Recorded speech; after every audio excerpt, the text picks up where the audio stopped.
Perkenalkan, nama saya Meli Yuspita Hasibuan, NPM 22140033 dengan semester 6C Program Studi Pendidikan Guru Sekolah Dasar.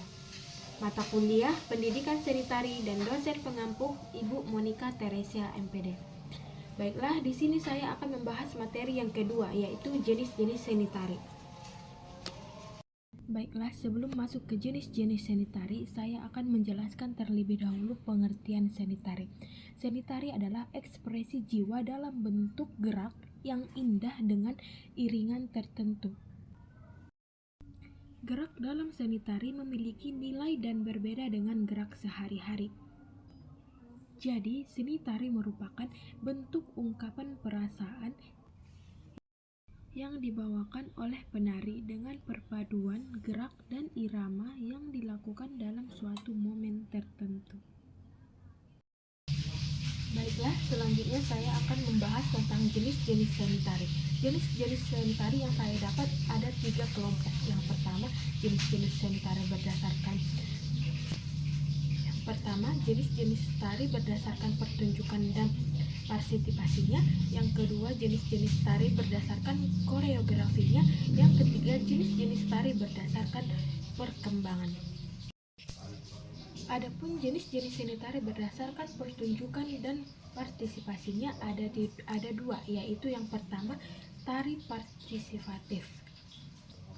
Tari partisipatif adalah tarian rakyat, sosial, tarian berkelompok, atau tarian berpasangan. Pertama adalah tari partisipatif. Tari partisipatif adalah tarian rakyat, tarian sosial, tarian berkelompok, dan tarian berpasangan. Tujuan tarian ini lebih ditujukan kepada interaksi sosial atau olahraga di mana tidak ada penonton.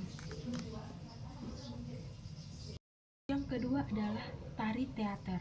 Tari teater merupakan tarian yang menggambarkan sebuah cerita yang dipentaskan serta dilengkapi properti khusus.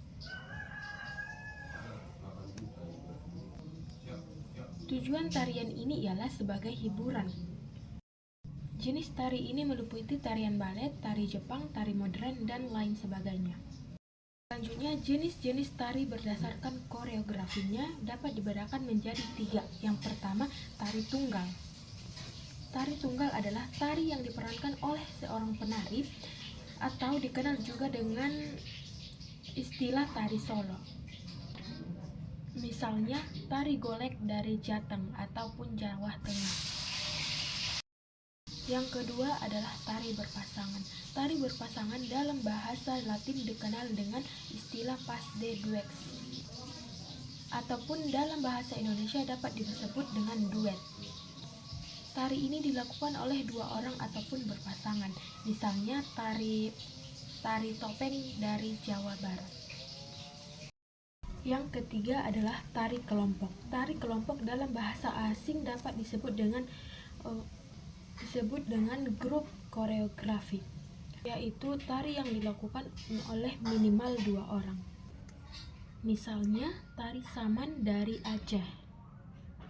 Adapun jenis-jenis tari selanjutnya adalah jenis-jenis tari berdasarkan perkembangannya yang dapat dibedakan menjadi 3 bagian. Yang pertama adalah tari tradisional.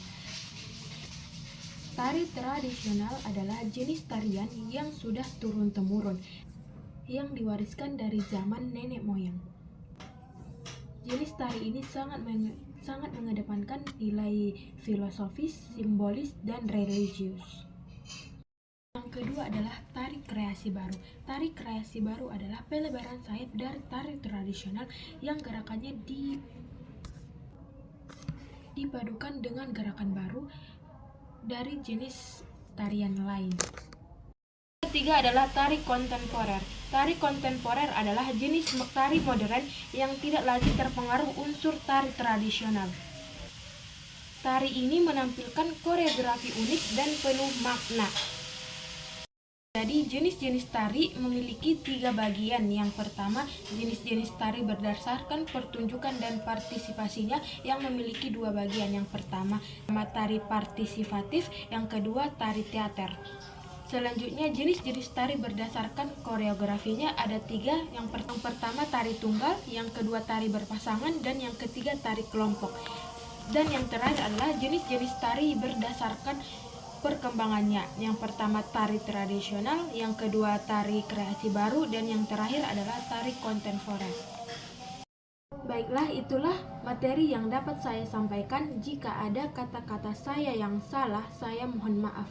Wassalamualaikum warahmatullahi wabarakatuh.